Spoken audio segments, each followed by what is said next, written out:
We've travelled to my home county of Fermanagh and we're at Loch Barry on Inishmore Island, and it's a beautiful day.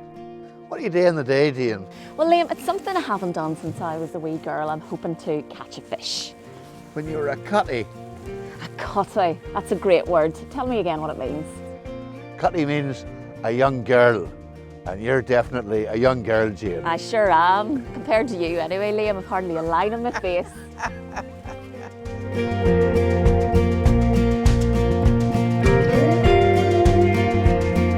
Oh my goodness, Liam, can you help me? Can you help me with the net? I'll give you a hand, never worry. Oh, I can't believe I've got.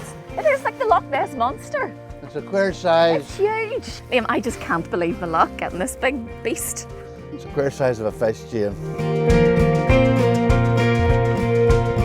Did you have a big hook on it to catch it? I did have a big hook because it was a quare big base to reel in, so I needed a big hook.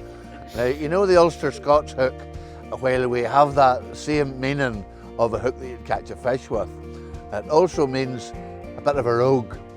So if you describe somebody as a hook, that would mean that they were untrustworthy. There's a man that would tell you that when he took your eye out, you were better looking without it. Well, on that note, we're going to leave you here at Loch Barry in beautiful County Fermanagh. And for any of you worried about our fishy friend, well, you needn't be, because she's off living her best life in the water behind us. We'll see you next time.